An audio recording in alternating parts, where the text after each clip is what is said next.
Friends, in today's episode of the Sports Card Dad, we're doing our national recap in Cleveland. Whoa. This is going to be kind of a long, windy road. I've got 7 or 8 different sections of the video that I want to cover, so it might be a little bit of a long one. I appreciate you hanging in there with me. You take the card and put it in the sleeve.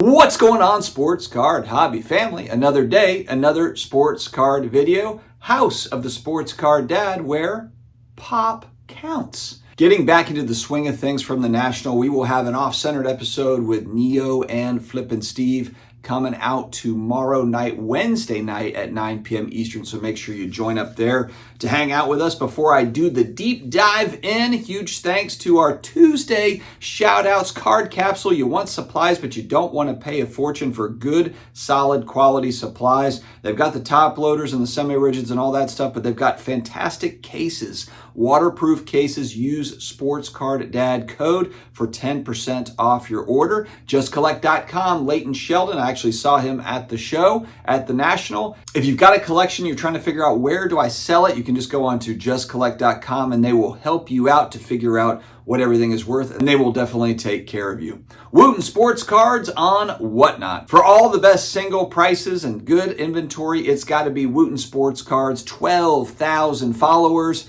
5-star reviews, amazing inventory that pretty much sells out on a weekly basis, so make sure to check out Wooten Sports Cards today.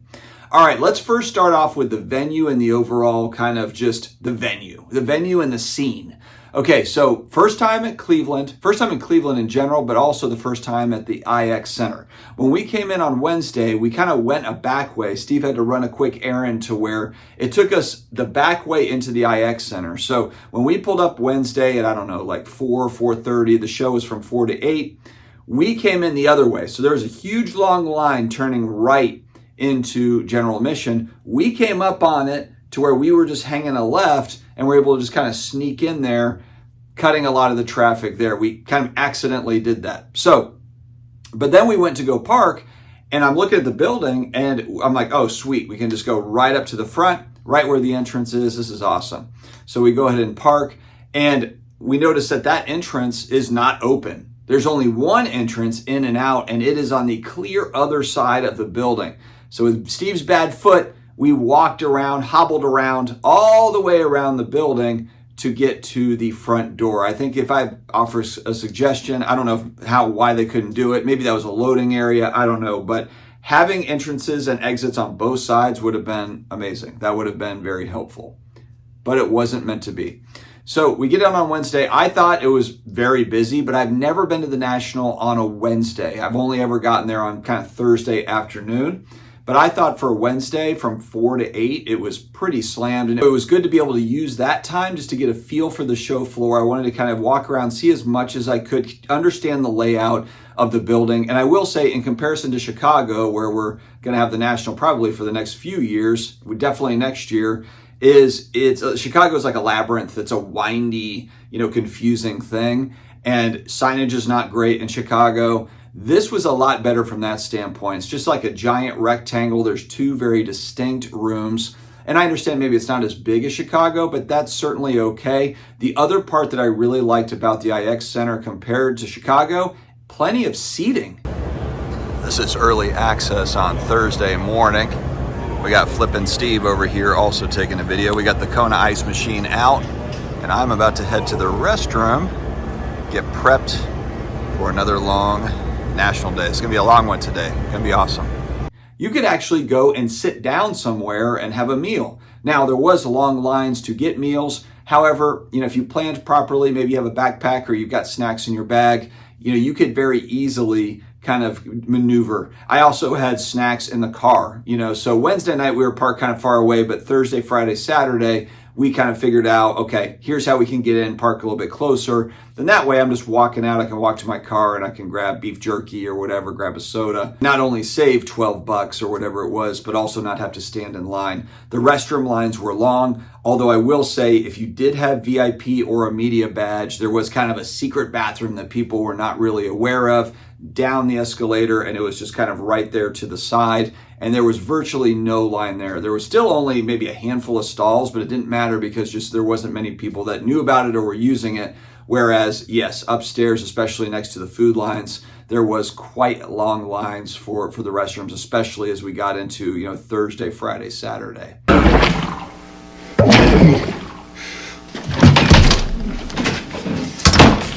But also keep in mind, there was, 75 to 100,000 people roaming in there. And this is smaller than Chicago. So, again, just the fact that people weren't like knocking each other over, I thought that it actually went pretty smoothly. The other thing I will note as well is not only is it a smaller space than Chicago, but the owners had structured the tables in a way, or I guess the show managers, to where there was aisle space. You could very easily move. So even though there was a lot of people, the fact that they did not pack in a table every single square footage of the place was very helpful, I think, just for the overall experience. There were not very many times where I couldn't move. Like I was just in a group of people and I was standing there not being able to move.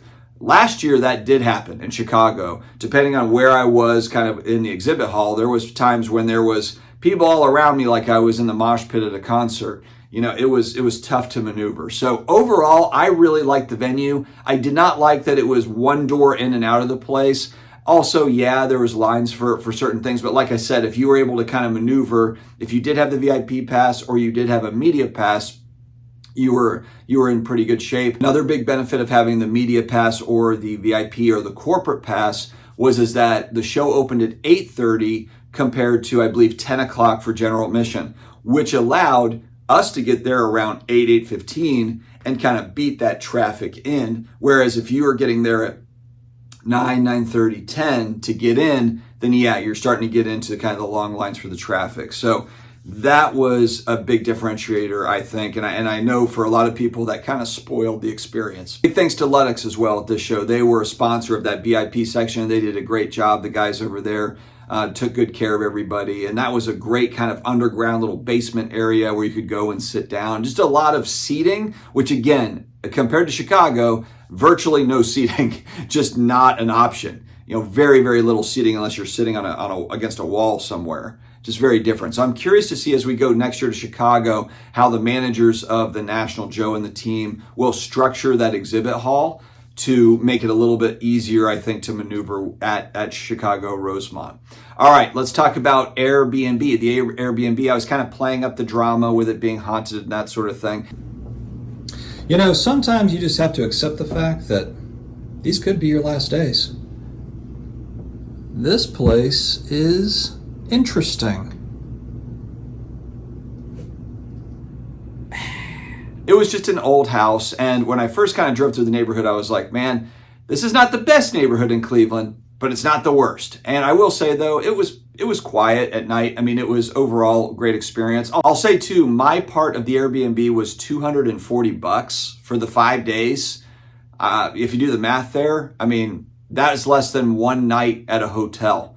So I drove in, I probably spent $100 on gas, maybe $120 on gas, $240, for the place. And you got food and drinks, of course, that add up. I will say the food and the drinks, there were $10 beers plus tip at the actual venue. So that's where they kind of get you, you're going to spend money on food and drinks. But again, if you can kind of plan ahead with some of the snack stuff, go to a gas station or go to a store real quick, kind of bring some of that in to where you're not necessarily, trying to eat a meal every time, a $12, $15, $20 meal. There's ways around it. But anyway, I guess my point is I was able to limit the expense of the overall trip just by driving and doing the Airbnb thing, where it was just a good deal overall. Yes, I had the haunted twin bed. I had the smallest bed. I got there last, but I slept like a rock. I was exhausted every night, and it worked out just fine. I want to speak a little bit to the social media around this show, because not that it's a whole lot different from last year, But I hope that we go a little bit of a different direction, and a call out to viewers or anybody else thinking about starting a channel, or just, you know what, I want to do social media stuff around cards. And I'll explain what I mean. You know, the cringiest moment to me when I was just kind of looking at this stuff is Mojo shaking hands as people are walking into the exhibit hall. And look, I understand, you know, you're a passionate content creator and you want to be a man of the people and all that stuff, but these people have been waiting. They want to get into the show. They're excited. You know, they don't want to shake your hand. You know, you're not Willy Wonka. This isn't your chocolate factory that you built. You're just one person that happens to have a YouTube channel or an IG account. If I'm talking about other people, it's just like, please, you know, move. You know, just move out of the way. If you want to take some footage of the people coming in and just speaking on that, look at the rush of people. That's fine. But the whole idea that we're going to come in and shake everybody's hand, I just thought it was like, man, just the lack of self-awareness there was just, it just hit me, man. I was just like, again, it just kind of struck me that there are a lot of folks, you know, in the content creation space that just really feel special. You know, they really think that everyone watches every single episode and that they love you and all that sort of thing. You know, the vast majority of hobby people do not watch us here on YouTube or scroll through on IG and just can't wait to see what the next post is. That's just really the truth. That's the reality of it. We are not special. We are not special people. Doesn't matter the size of the channel, whether it's small or large. And so, you know, while it's really awesome to meet viewers, and I did meet quite a few, I met a lot of viewers, and that is always a really fun thing. I'm not seeking that out. I'm not trying to, you know, hey, shake my hand. Hey, it's me. Do you recognize me? Do you recognize me? It's just so stupid. It looks so damn pathetic. And again, people, they just want to get into the show. They want to look at cards. They want to experience the show. And a stupid YouTube IG personality, whoever that is not the reason why they showed up to come to the show. They didn't travel all this way. They didn't fly in, spend all the money, you know, to come in and, oh my God, please let me meet so-and-so on YouTube or IG or Twitter or the TikTok or whatever the hell it is. We got a lot of folks, especially younger, and no offense, look, I was 25 once too. I'm 43 now, so I've lived a little bit of life, but a lot of the kind of the 20-somethings, damn, man, do they feel really, really special and important. But look, we're not. None of us are. None of us are. So to me, that was pretty cringe. That was cringy. I'd hope to see a little bit less of the cringe moving forward, but probably won't happen. And look, there's a little bit of cringe everywhere. I've got a little bit of cringe. Every channel, every, you know, personality's got a little bit of cringe to it, and that's totally fine. But man, don't up that cringe level. Please don't. Let's not, you know, triple down on cringe, because God, it's stupid. It is so mega stupid. And on that note, I would love to see people that more represent the nerdiness of this hobby. And maybe it's, whether it's young people, whether it's middle-aged people, older people, you know, getting out there and just kind of letting that inner nerd out. I think that some of these folks think that this is like a rap song, like we're in a rap video or something, and that everyone, you know, we're all like, we're badasses. And it's just kind of like, this is a very nerdy, fun hobby. Collectibles, pop culture, sports card stuff. We're nerding out over all this stuff. Let's just put a little bit of more of the nerd out there, because that's really what this is. Trying to make this into, you know, we're the next Tupac or something, or we're the next Eminem, or we're the next Bon Jovi rock star or whatever. We're James Hetfield. Love James Hetfield, but we're not. We're not rock stars. I would like to see social media personalities that really showcase just, hey, I'm a nerd and I'm going to put myself out there. I don't need to try to be cool or try to pretend to be something that I'm not. I'm going full nerd. And I would love to see more men and women alike, that sort of social media as we kick into the next national. We've got 12 months to figure it out. That's just me. I would love to do more of that stuff. I'm not the vlogging guy. I'm literally, look, I laid in bed and made videos about the show. So you see how much effort that I've got to put into a vlog. I don't have a camera crew and I just don't have the energy for it. Some people are just fantastic at it. And I hope to see more of kind of the middle-aged vlogging nerds. Let's bring those out. I want to see more of y'all out there, hopefully next year at the show. Because my God, we have got a abundance of all the other stuff. All right, let's break down the overall show vibe that I saw. Very, very interesting. There are literally two halves to me in this space at this point. And both of them have energy. But one side has a different kind of energy than the other. And it is the gambling side of the exhibit floor. It is the, you know, the Breaker Pavilion. It is the Razzes and the duck races and the there's literally like shoot a basket for packs.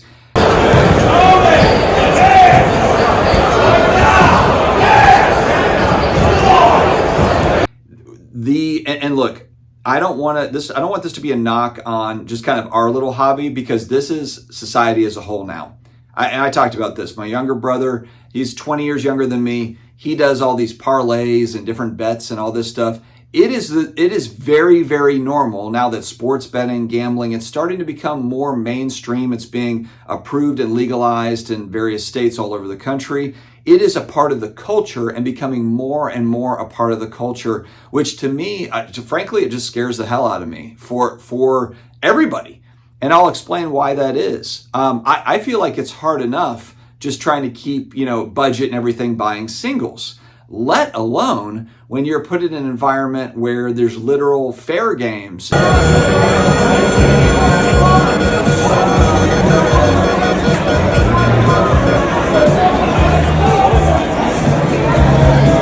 And push into this, gambling style environment.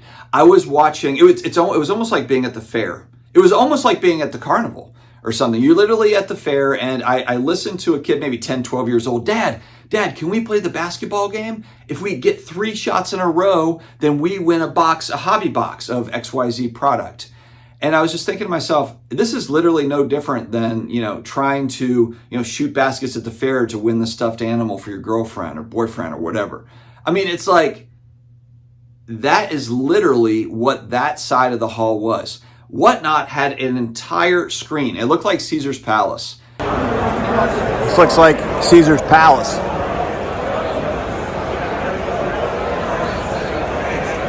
It looked literally like a casino where there was almost a wall, and it was like 70 different little screens, and it was all the different Whatnot breakers. It was actually incredible, the setup. The way that they did it, I don't know how they managed to do this thing. Whatnot is always extremely creative with all of their little stuff, but man, this was a scene. It was an absolute scene. So literally, I assume they were showing everybody that was streaming, or just a large portion of who was streaming on the app at that particular moment.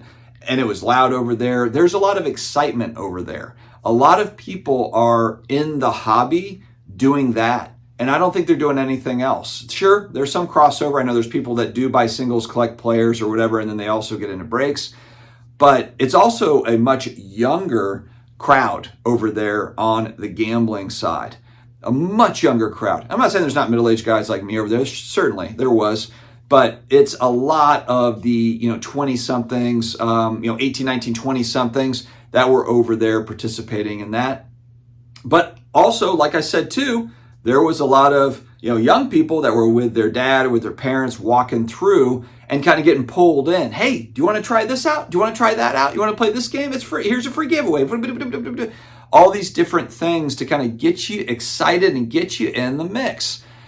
And again, I don't want to take away from the overall excitement of it all, but I am highly concerned about a society that is so focused on a derivatives trade. It's so focused on betting on everything. Is it going to rain tomorrow at 4:00? Throw $10 on it. That'll literally be an ad at some point. There's such a heavy focus on getting in on a parlay. Throw money on this. The Super Bowl. Now, I think they opened up, what was it? They had a ton of different bets that you could make on the Super Bowl. And I guess that's kind of my main point here is I can't blame this little industry when the leagues have bought into this. The NFL, I'm watching my childhood hero, Barry Sanders. He's marketing, I can't remember which one of them is the NFL sponsor, DraftKings or one of these companies that is FanDuel, DraftKings, whichever one it is.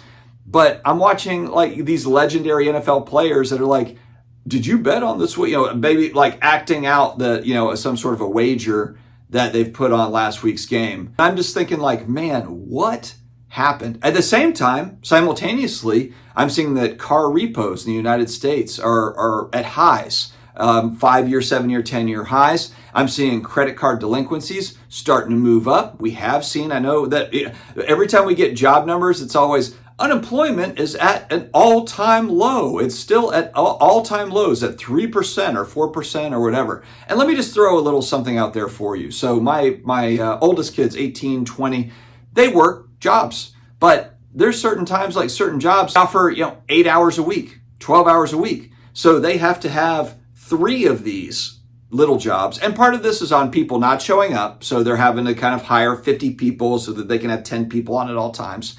But I guess that's my point though. If retail and a lot of these companies are hiring $12, $13, $15 an hour employees, but giving them 8 hours a week, 12 hours a week, technically that's a person that's employed, but they're not getting enough hours to actually make a living, or not even make a living, like live at their parents' house and then be able to afford anything. So when I look at these job numbers, I think are my oldest being tagged in? Are they thrown in on that number of employed? Because I guess technically they're employed, but man, that's a really loose way of putting it. So anyway, we've got all sorts of issues that are kind of underground that I don't think have really come up either yet, or they might never really come up mainstream, as maybe it's never going to be talked about. But I was thinking inevitably, as time goes on, we are going to see a lot more bankruptcy due to this sort of stuff, where it's just people get in over their head, they're struggling, and they have to file bankruptcy, or they've got to, cut back dramatically. It's just bound to happen. I was talking to many different people on the show floor saying the same thing. Is this sustainable over the long haul? That, all of this, and like I said, it's tough to even be sustainable collecting cards. It's already expensive buying singles. And the singles market for a lot of cards outside of the tippity top 0.01% of cards, a lot of prices have come down. A lot of it's more affordable. I buy cards, but even that part where, look, we've got it to where singles prices have moved down to where stuff is affordable, you have to watch your spending there. But now think about where the other side of the coin is the highest prices that new product has ever been. And it looks as if we're moving to the only way that you can afford a hobby box, outside of maybe some lower level product, is you have to get into a break. That might be moving forward. The only way that you can experience a new product is to buy into a break. That's tough. That's tough, especially when we have, there's a lot of young people that are in this, that are in this hobby. There's a big push. We need young collectors. And I agree with you. Great to get young collectors, but young gamblers are also going to get pulled into this thing too. Young gamblers are going to see this. They're going to see, oh my God, this is so cool. Look at these guys. Look at what's happening. It's so cool. And it's not cool. It's not cool at all. It's cool in moderation, small moderation. You have to be extremely, extremely careful with it. And, just like with anything though, I'm a huge believer in personal responsibility. We are all responsible for our own stuff, our own choices. But again, there's just something there that, it just doesn't feel great. Again, when I see this hobby, are we 10xing that side? Because I hear a lot about we need to, increase the collector base, but I'm seeing a lot of the energy on the gambling side. And so again, that's just something, kind of an overall takeaway. I've been talking about this for going on a few years now, that this is obviously a growing segment of the hobby. The real people that are making the money on the breaking side, it's not people buying into breaks. It's the breakers. And it's the people that are involved in, what is it? When there's the gold rush, they're selling the tools, or they're selling the, whatever, the stuff to dig for gold. It's not the people that are actually digging for gold. The majority of people digging for gold don't find any. And yes, we'll highlight the few people that found some gold out there out west. But for the most part, you had a lot of people that got in a wagon, went over there and didn't find much of anything. So I think that that's something that we need to just think about as a whole and as an industry. How's it going to be? How are we going to self-regulate that properly to where we can just make sure that it doesn't get out of hand? And it might already be a little bit out of hand. So anyway, just an overall takeaway. Again, that's nothing new. But again, I'm at the largest card show on the planet at the National. And that was a big focus, was that part of the hobby. And I don't know. We'll see. The good news as a whole is the place was slammed. It was packed. So demand is high. Demand is high. Cleveland is not the easiest place to get to. Chicago, getting into Chicago, the hotel's attached to the convention center, Rosemont there, it's highly convenient. Cleveland, not as much. And it was jam-packed. There was no shortage of people there. And to be honest with you, I was a little surprised. I thought there might be a little bit of a pullback this year. Overall, I thought maybe people are spending a little bit less. Maybe people aren't going to make that trip. And the other part I will say too is a lot more families over the last couple of years. Saw it in Chicago last year, but saw it again here in Cleveland, where it's a lot of moms and dads, sons, daughters that are taking part. It's not just guys like me going through the midlife crisis, nerding out. So I think that we have to take that away as well when we're just talking about as a whole, like the hobby is dead thing. It's certainly not. It's certainly not. And I think that there is a variety of different ways to operate and either collect or flip. Obviously, breaking and all that stuff. But there's a lot of different ways to go about it in today's hobby. So certainly not a slowdown. Michael Rubin was there, Fanatics. I did take a picture of Michael Rubin. I didn't get a selfie or anything with him. A lot of people, a lot of chatter around Michael Rubin. I guess there's something in the news about him selling $1 billion of stock, Fanatics stock. And so there was kind of a lot of talk about, hey, is that company struggling a little bit? And then he's just kind of like, hey, I need to cash out, because the company is just kind of running flat. There was something, and again, just deeper finance stuff that I'm not going to speak on because I'm not any sort of a finance expert. I'm not really reading into it too much just because I don't have any sort of background or context around it. But I will say that there was chatter around it. There was chatter from a variety of different people. I was listening. I overheard conversations, not necessarily concerned. There is a lot of defense of Fanatics and Michael Rubin. A lot of people that are on the, like Remora's on the shark, sucking on the shark and trying to ride with the shark. And I don't really have an opinion one way or the other on this. Fanatics came in, they've bought up a bunch of companies.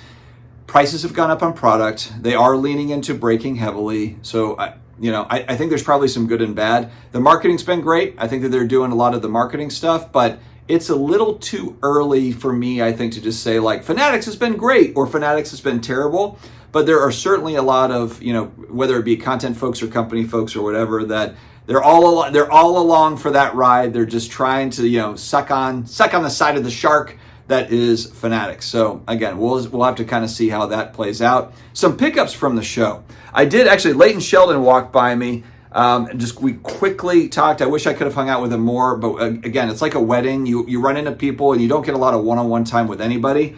But he did hand me a couple of Saints cards, autograph cards that he picked up. I guess he bought a collection. There happened to be a Morton Anderson on card auto, the legend, and of course, Mark Ingram, our power back.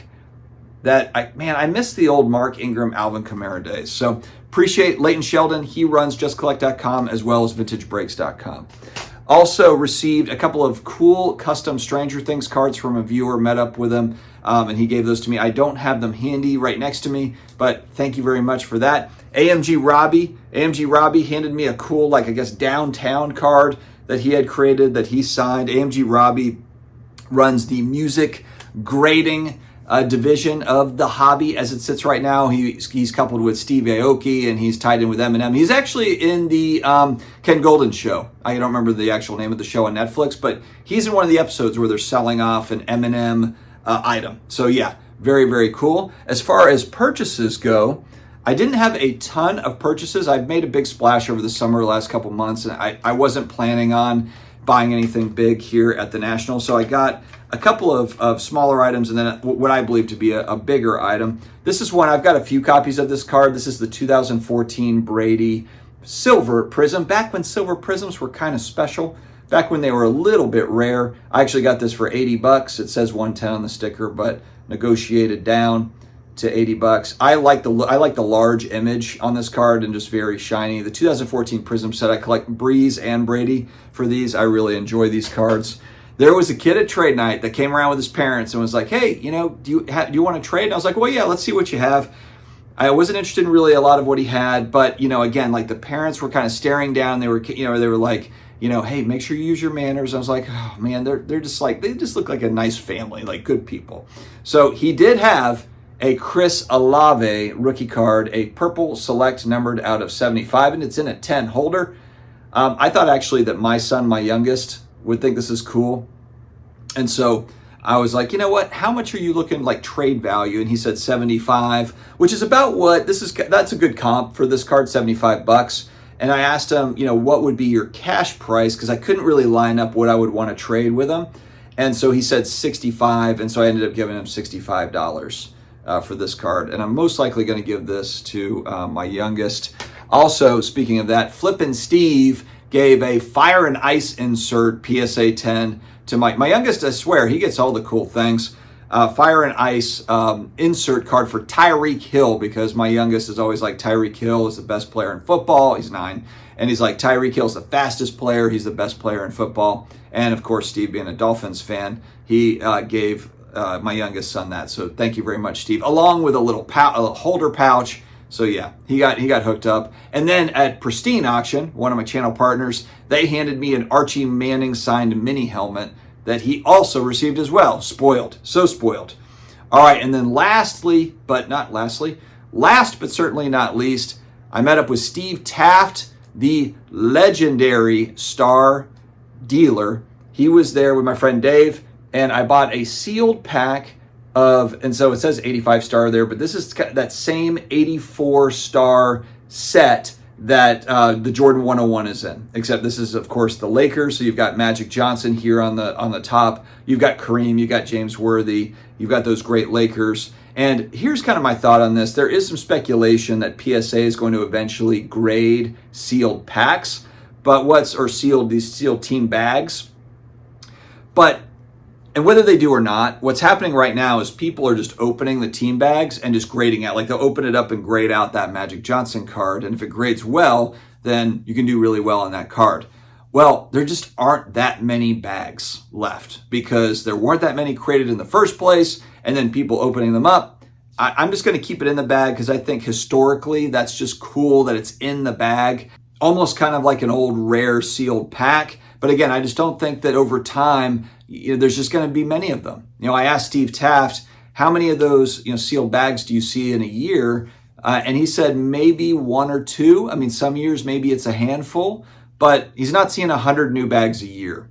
And you can get different teams, but I'm really focused on the Celtics, the Lakers, the Bulls. I'm really focused on Larry Bird, Magic, and Jordan when it comes to the star stuff.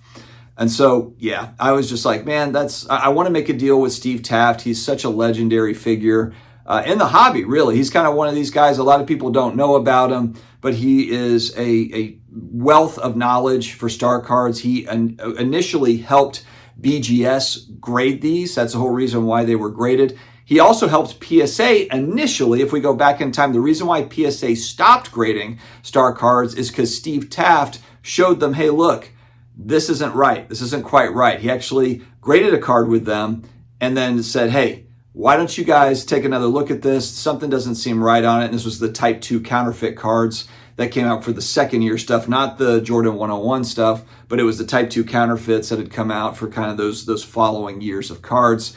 And so Steve Taft has been a huge player, in that star market space. He also did tell me too, while PSA recently decided to grade them again, while he didn't fly in and train those folks at PSA and kind of just do kind of like a big kind of get together with them, they actually flew to him. So he was dealing with some personal stuff, was not able to really make that travel happen, but he has given a ton of guidance to the PSA graders because there was some confusion there when I was talking to some other star folks. Steve Taft has assisted PSA's current grading team that handles those on what to look for and that sort of thing. Some thought that maybe he wasn't involved this time around, but he has been. On the subject of star, I did get to hold Dave. My buddy Dave has got the 2 9s. He's got the 2 PSA 9s.